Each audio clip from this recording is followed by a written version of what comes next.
Berhormat, Kementerian Sains, Teknologi dan Inovasi membiayai pembangunan pelbagai teknologi untuk aplikasi sektor-sektor yang berbeza. Di antaranya termasuklah penggunaan teknologi robotik, automasi, big data dan kecerdasan buatan di bidang pertanian.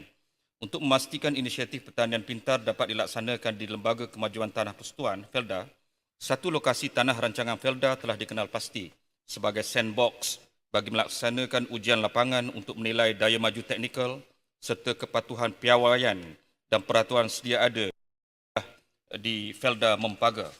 Melalui inisiatif National Technology Innovation Sandbox (NTIS), terdapat beberapa aplikasi dan teknologi yang ditawarkan oleh startups dan penyelidik yang mana ianya disasarkan untuk meningkatkan produktiviti aktiviti peneroka Felda dan sekaligus meningkatkan pendapatan peneroka.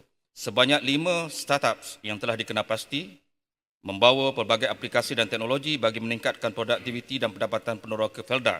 Antara kategori aplikasi teknologi adalah seperti drone, robotik, mesin kecerdasan buatan, teknologi rawatan air, teknologi IoT untuk pertanian.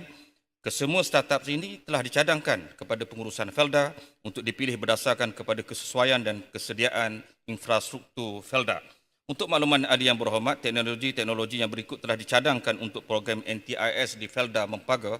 Pertama, sistem robotik di tapak semayan sawit. Yang kedua, sistem robotik di ladang sawit. Ketiga, robot penyemburan racun dan baja di ladang fertigasi. Dan yang keempat, penggunaan drone dan analisis big data untuk pengoptimaan ladang sawit. Pihak Felda sedang meneliti kesesuaian teknologi cadangan untuk ujian lapangan di Felda Mempaga sebelum penggunaan secara besar-besaran sekiranya berkesan di tanah rancangan yang lain. Sekian, terima kasih. Terima kasih Yang Berhormat. Silakan Yang Berhormat Datuk Seri. AIS di Felda Mempaga ini ia mempunyai 2 tujuan. Yang pertama, untuk meningkatkan produktiviti aktiviti peneroka Felda dan sekaligus meningkatkan pendapatan peneroka. Bagi melaksanakan ujian lapangan, yang kedua bagi melaksanakan ujian lapangan untuk menilai daya maju teknikal serta kepatuhan piawaian, peraturan sedia ada dan menyediakan produk bagi tujuan pengkomersialan. Sebanyak 5 buah syarikat telah dipilih untuk menjalani ujian drone dan robotik bagi kerjasama NTIS Felda ini. Antara kriteria pemilihan adalah seperti berikut. Yang pertama, kesesuaian produk dan keserasian penyelesaian solution berdasarkan kepada penyataan masalah yang telah dikongsikan oleh Felda. Yang kedua, tahap kecanggihan inovasi teknologi berkaitan pertanian inovasi.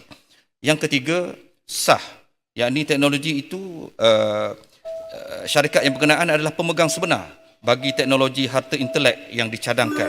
Dan yang keempat, latar belakang rekod prestasi dan kewibawaan startup yang berkenaan. Untuk memenuhi syarat kelayakan NTIS ini, ia mestilah warga negara Malaysia atau sekurang-kurangnya syarikat yang berdaftar di Malaysia di mana sekurang-kurangnya 51% adalah hak milik warga Malaysia, berpengkalan di Malaysia.